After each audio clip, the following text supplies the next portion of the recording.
You wake up, not to an alarm clock, not to birds chirping, but to the sun already burning through your windowless home, like it's trying to remind you who's in charge. There's no pillow, no mattress, just a straw mat that smells like yesterday's sweat. Someone nearby is yelling. A goat is bleating. And somewhere down the street, a philosopher is already asking people, what is truth? Welcome to ancient Greece, where marble statues looked perfect, but life was anything but. Please like and subscribe if you love what I do. Also, let me know where you're tuning in from and what time it is for you in the comments. It's always interesting to see who's tuning in from across the world, because whether you're watching from Athens or Osaka, New York or Nairobi, we're all curious about what it really felt like to live in one of history's most influential civilizations. So dim the lights. Maybe turn on a fan for that soft background hum. And let's ease into tonight's journey together. You open your eyes to the sound of footsteps. Your family is already moving. Your mother grinding grain with a stone tool that looks like it was carved out of punishment. Your father stepping over sleeping children as he grabs his tunic and heads toward the door. You sit up, stretch, feel the ache in your back. Your skin feels dry, cracked. The air smells like olive oil, smoke, and body odor. You've barely opened your eyes, and already you're tired. Because this isn't just another day. This is a day in ancient Greece, a place that gave us democracy, philosophy, and art, but also hard labor, poor hygiene, and a society that treated half its population like they didn't exist. Let's start with clothing, because yes, you're wearing something, but not much. You pull on a linen tunic called a chiton. No pockets, no buttons, just a big rectangle of fabric wrapped around your body and pinned at the shoulders. If you're lucky, you have a belt or a cloak. If you're rich, maybe a touch of dye-soft purple, saffron yellow. Most people wear off-white or brown. Dye is expensive, and unless you own a vineyard or sell amphorae full of wine, you wear what everyone else does, which is basically a toga burrito. Warm in the morning, roasting by noon, and constantly threatening to fall apart. One wrong breeze, and suddenly your whole philosophical outlook is on display. Now imagine stepping outside. The sun hits you like a wall of fire. There's no shade, no sunscreen, no sunglasses, just sweat pooling behind your knees within minutes. The streets are narrow, crowded, smelly, donkey dung, fish guts, sweat, and the ever-present scent of olive oil used for everything from skincare to food to fuel for lamps. You walk barefoot.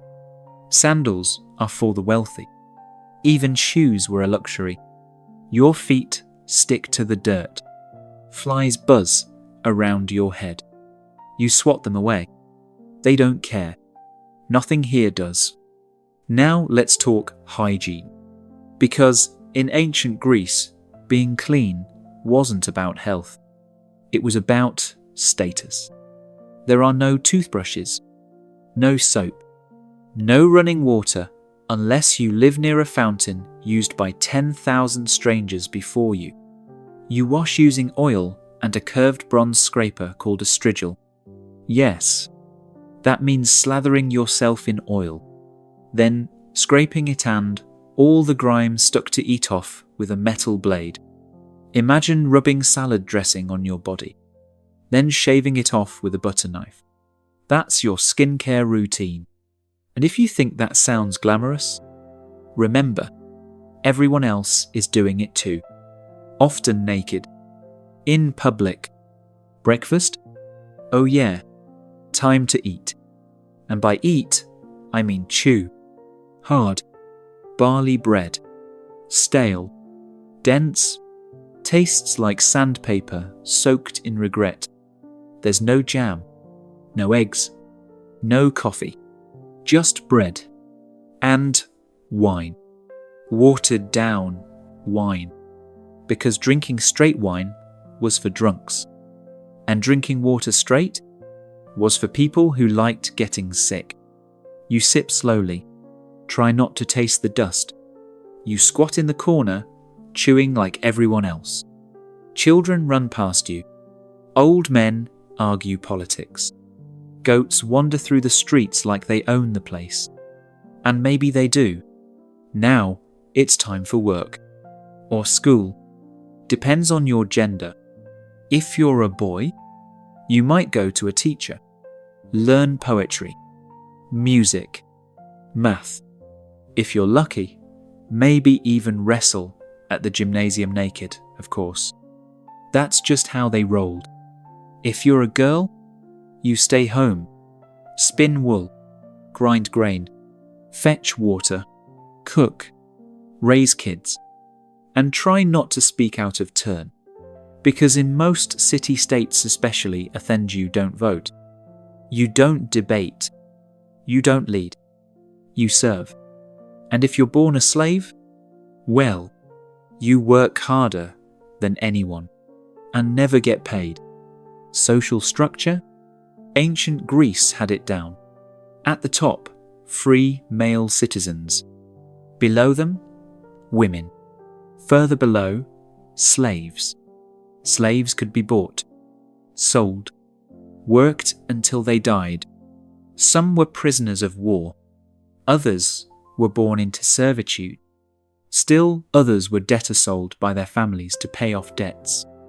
They cooked, cleaned, farmed, taught children, built temples, and rarely got credit. Because in a land that gave birth to democracy, most people weren't allowed to vote, or speak, or even leave the house. Clothes, food, class. Now let's talk about gods. Because in ancient Greece, religion isn't optional. It's everywhere. Temples, statues, shrines, offerings, prayers. You can't walk 5 paces without crossing a shrine. If you don't pause to bow, light a candle, or mutter a prayer, you're not just being rude. You're inviting catastrophe. Zeus doesn't like pride. Hera hates betrayal. Poseidon gets angry if you forget to pour a splash of wine before dinner. These gods aren't abstract. They're real. And they're watching. Always. Now picture this. You're walking through the agora, the bustling heart of the city. Merchants shout. Goats wander. Philosophers ask questions that make your brain hurt. Is truth real? What is justice? Why are we here? And someone named Socrates is probably making other people feel stupid just by asking them about virtue. He'll end up sentenced to death for it. But that's later. Right now, you're just trying to survive today, without offending a god, or getting drafted into the army, or caught stealing olives. Lunch? More bread, maybe some cheese, olives, garlic, onions, honey, if you're lucky, and again watered down wine. Greeks drank wine all day, for breakfast, for lunch, for dinner, sometimes mixed with herbs, sometimes with spices, but always with water, because pure wine was believed to burn your insides. You eat quickly, no chairs, no forks, no napkins, just fingers, and hope that whatever you're eating hasn't gone bad. Afternoon brings more heat, more work, more sweating, more flies. If you're a farmer, you're bent over fields, If you're a potter, you're shaping clay until your hands blister.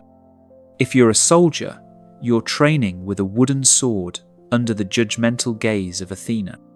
And if you're a woman, you're still inside, still weaving, still cooking, still raising children, still hoping your husband doesn't bring home a concubine, still hoping your son grows up healthy, still hoping you won't die giving birth. Again, hygiene, still brutal. You don't shower, you don't bathe, you scrape, you oil, you dip into communal baths. The thermae, or public bathhouses, are full of men, naked men, discussing politics while cleaning themselves with oil and bronze scrapers. Conversation is loud. Opinions are louder. And privacy? Non-existent. Women sometimes use the baths, but rarely, and only at specific times. Otherwise, you rinse in a basin, wipe with cloth, and call it good. Night falls. The temperature drops slightly. Finally, you return home. If you have one. If you're poor, you share a room with your entire family. Literally. Same space. Same bed. Same roof. Made of mud bricks. Uninsulated. Hot during the day. Cold at night. You lie down on your mat. Listen to your siblings breathing beside you. Think about the gods. About fate. About whether you'll live long enough to grow old. Because in Greece, life expectancy is around 30 years. And that's if you make it past childhood. Would you last a single day here? Honestly? No. You'd be begging for modern plumbing by mid-morning, craving a decent chair by afternoon, and praying for SPF 50 by sunset. You'd miss refrigeration, miss privacy, miss basic human dignity. And yet, despite the hardship, despite the inequality, despite the lack of deodorant, something about Greece endured. Not because life was easy, because ideas were powerful. Democracy, tragedy, comedy, philosophy, science, and above all, survival.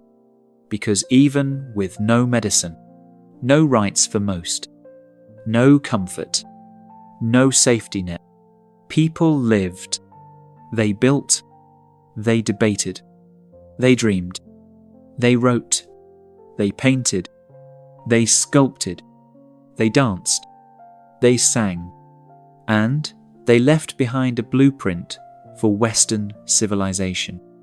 Not because it was fair, but because it was human, full of flaws, full of beauty, full of contradictions, just like us. So take a moment, look around, think about what you've just experienced. A single day in ancient Greece, sun-baked, sweaty, hard, real, and yet unforgettable. Because even now, thousands of years later, their voices echo, their stories live, their tragedies move us, their ideas shape our world. And somewhere beneath the marble ruins and mythic tales are millions of lives, lived one barley loaf, one scraped knee, one oil-soaked day at a time. A documentary-style story of Boudaca, the warrior queen of the Iceni. You wake up, not to a throne, not to marble halls, but to the sound of war drums. The wind is thick with dust and sweat. Your back aches from sleeping on the ground. Your hair is wild. Your armour is yours by choice, by birth. You are Boudaca, queen of the Iceni, mother, warrior, rebel. And today, you ride to war, not for land, not for gold, but for something Rome thought it could steal from you. Your dignity, your people, your voice, Rome came like a storm, quiet at first, then louder, then unstoppable. They brought roads, they brought taxes, they brought gods that didn't speak your language, and they brought cruelty. You thought you could work with them. You tried. You honored treaties. You gave them your loyalty. But Rome gave you nothing in return. Only chains, only shame, only pain. Because when your husband died, Rome didn't honor his will. They took it. They took everything. The land, the gold, the homes. And when you tried to stop them, they dragged you into the open, stripped you, beat you, and made your daughters watch. And worse, they made them suffer too. Can you imagine that moment? The sting of the whip, the jeers of Roman soldiers, the silence of your people, and the fire that rose in your chest. Not just pain, not just fear, but fury, pure, raw, unbreakable.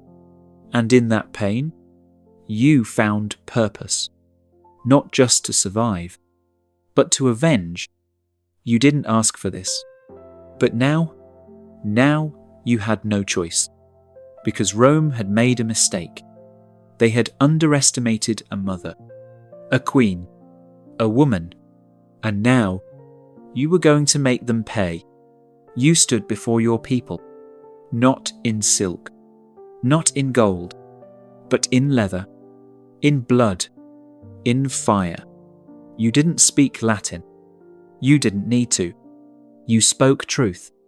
You told them what Rome had done, what they had stolen, what they had violated, and they listened, not just with ears, with hearts. And then they rose, one by one. Tribes that once fought each other now stood together. The Trinivantes, the Aini, the Cantiaci. They came with spears, with slings, with torches, with rage, and they followed you, because you didn't just speak to them. You were them, a woman who had lost everything. And now, you were going to take it back. You didn't hide behind generals. You didn't send others to die for you. You rode with them. Your red hair wild, untamed flew behind you like a banner. Your daughters stood beside you, not as symbols, but as warriors, as witnesses, as living proof of what Rome had done. And when you spoke, your voice cut through the noise like a war horn. Rome thinks we are weak because we are women. They think we are powerless because we are not Roman. But today, we will show them the fire of a people who have nothing left to lose. And then, the battle cry rang out, and the storm began. The first city to fall? Camalodunum, once a proud British stronghold, now a Roman colony, its streets filled with Latin voices, its temples built on sacred ground, its wealth hoarded by Roman settlers who had bullied and taxed your people for years. You gave the order. Your warriors descended like a tidal wave. There were no walls, no real defense, just panic and blood. The temple of Claudius, the symbol of Roman pride, burned for days. Its roof collapsed in fire. Its statues shattered. Its people dead or fleeing. Rome had been warned, but they didn't believe a woman could bring them to their knees. Now they knew better. Next came Londinium, the heart of Roman trade, a city full of merchants, officials, soldiers, wealth, and arrogance. Governor Suetonius saw you coming. He had no choice but to retreat. He left the city to burn. You didn't loot. You didn't occupy. You eradicated.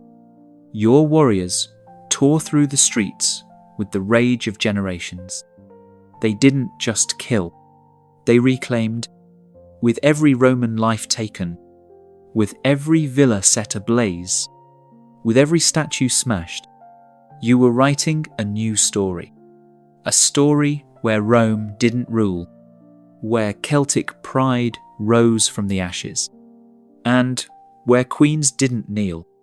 Then came Verulamium, another Roman centre, another symbol of occupation. No walls, no protection, just Roman citizens who thought they were safe. They were wrong. Your army swept through like a hurricane. The streets ran red. The sky turned black with smoke. And the empire? It began to tremble. Roman senators whispered your name in fear. Emperor Nero reportedly considered withdrawing from Britannia because of one woman, one queen, one mother, who had turned her grief into a sword. And now Rome was afraid. But Rome didn't fall. Not then. Not yet. Governor Suetonius regrouped. He found high ground. He gathered hardened legions. And he stood ready, not just for war, but for retribution. Your army was massive. Some say 200, 0 strong, but not disciplined, not trained. They believed numbers would crush Rome like a tide. You believed it too, until the day you met steel. The final battle came. You stood at the front. Your chariot rolled forward, your daughters beside you. You looked at your warriors. You spoke. We were born free. We were born to fight. We were born to die on our feet. And then, the charge, the clash, the screams. The sky turned red with dust and blood. Legions held their lines. Shields locked. Swords flashed. And your warriors? They broke. They ran. They died. Thousands. Tens of thousands. And you vanished. Some say you took poison. Some say you fled. Some say you died quietly. No one knows. But Rome? They knew what you had done. They knew you had shaken them. You had burned their cities. You had slaughtered their citizens. You had made them bleed. And you had done it, not with an empire behind you, but with fire in your heart and vengeance in your soul. Rome tried to erase you. They tried to bury your name, but they couldn't, because you didn't die in history. You became myth, a statue on Westminster Bridge, a name in poetry, a symbol of resistance, a woman who had made the most powerful empire in the world question its own invincibility. Even now, centuries later, you ride, in stories, in songs, in the hearts of those who still fight for freedom. You didn't just lead a rebellion. You lit a fire, and that fire still burns, and boast a deep dive into ancient Greek thought, a deep dive into ancient Greek thought. You wake up not to a podcast, not to a self-help guru, but to the sound of cicadas and a goat, and somewhere nearby, a man yelling about truth. Welcome to ancient Greece, where your body might be weak, your diet questionable, your hygiene, let's just say it's not Instagram ready, but your mind, that was sharp, curious, unrelenting. Because in this world, healing wasn't just herbs and honey. Philosophy wasn't just questions and sandals. And theatre was more than entertainment. It was everything. Let's start with the body. Back then, if you got sick, you didn't go to a clinic. You went to a temple or a philosopher. or a priest, because in ancient Greece, disease wasn't just physical, it was spiritual, moral, cosmic. If you fell ill, maybe you angered a god, maybe your soul was out of balance, maybe your blood had too much black bile. Yes, they believed that. The theory of the four humours shaped Greek and later Roman medicine for over 1,000 years. It came from Hippocrates, often called the father of medicine. He said the body ran on four fluids: blood, phlegm, yellow bile, black bile. Too much of one? Illness followed. Too little? Same thing. Balance was life. Imbalance? Death. So what did doctors do? They tried to restore harmony. Sometimes with herbs, sometimes with diet, sometimes with music, and sometimes with leeches or knives. Because yes, surgery existed. Without anesthesia, with wine and prayer. Even when they treated the body, they never ignored the soul. Greek healers believed the mind mattered, emotions mattered, dreams mattered. At healing temples, known as Asclepions, patients slept in sacred dormitories hoping for divine dreams. They fasted, prayed, washed in holy water, then woke up healador, at least slightly less dying. Priests interpreted their visions, offered remedies, sometimes even exercises, because to the Greeks, healing wasn't just about stopping pain, it was about restoring meaning, finding order, reconnecting with yourself, and above all, believing, because belief, they knew, could be medicine. Now imagine walking into a city square. The sun is high, the air is thick, and the streets are full of people heading to the theatre. Yes, theatre. Not just for fun, for duty. In ancient Greece, watching plays wasn't optional. It was part of being a citizen, like voting or military service. And it was serious. No popcorn, no intermission, just hours of drama, tragedy, comedy, and raw emotion under the open sky. You'd sit on stone steps, shoulder to shoulder with strangers, watch masked actors speak lines that still echo today. Lines written by Aeschylus, Sophocles, Euripides, plays about fate, about war, about betrayal, about gods who meddle, and mortals who suffer. You didn't just watch these stories. You felt them, argued them afterward. Let them change your thoughts, your beliefs, your actions. Because in Greece, theatre wasn't just art. It was therapy. It was politics. It was religion.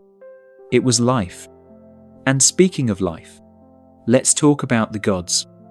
Because in ancient Greece, you couldn't escape them.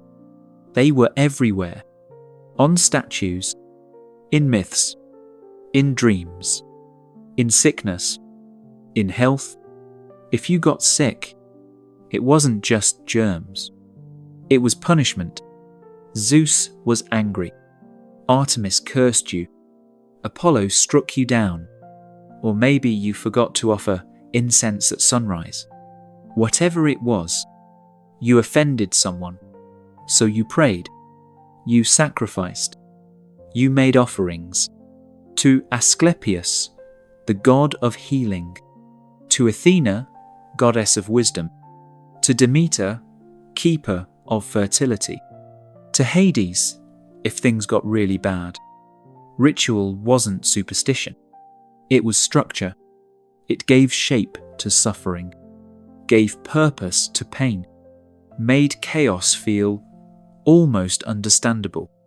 And if the gods were involved, well, Maybe they could help, or at least stop hurting you. But some thinkers began to question that. One of them? Hippocrates. He stood apart. He rejected the idea that every cough was divine judgment. He saw patterns, observed symptoms, recorded treatments. He created a system, a code, a promise.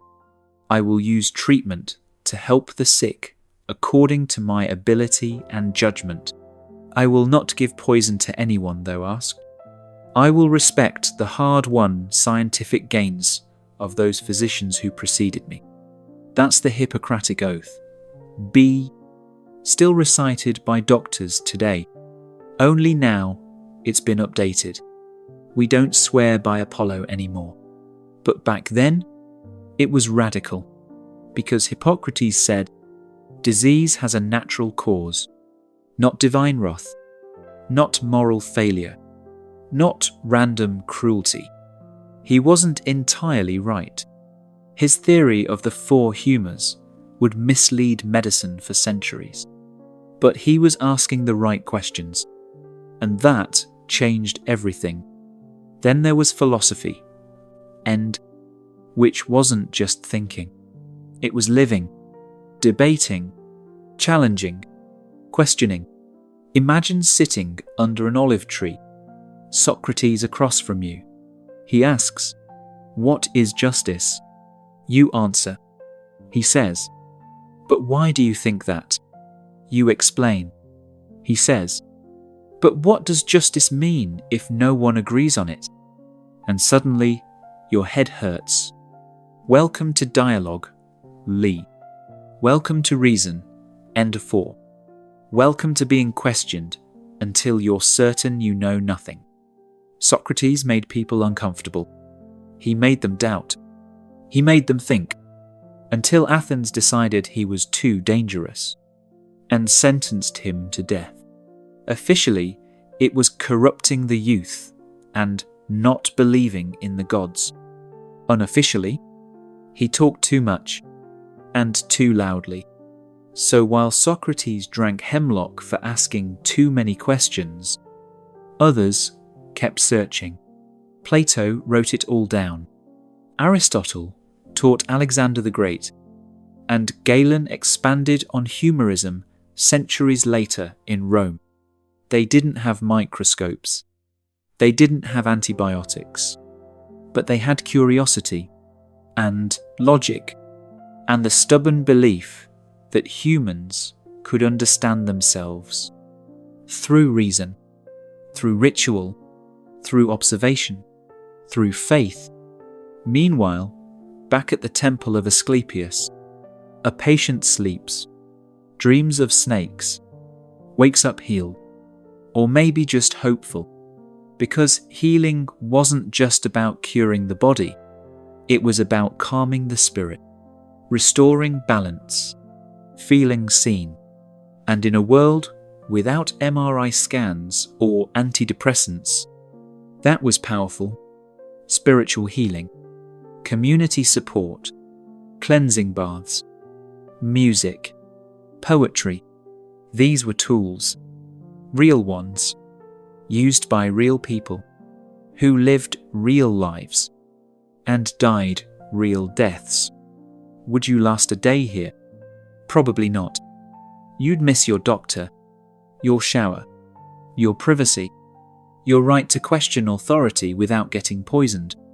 But if you did survive, you'd find something rare, something worth remembering, a civilization that believed in the power of thought, of feeling, of community, of questioning, of healing, of storytelling, of sacrifice, of balance, of meaning, and above all, of being human.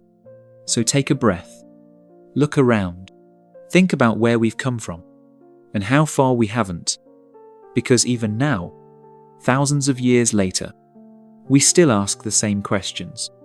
How do we heal? Why do we suffer? What is truth? And how do we make sense of it all? The Greeks didn't always get it right, but they started the conversation, and we're still finishing it.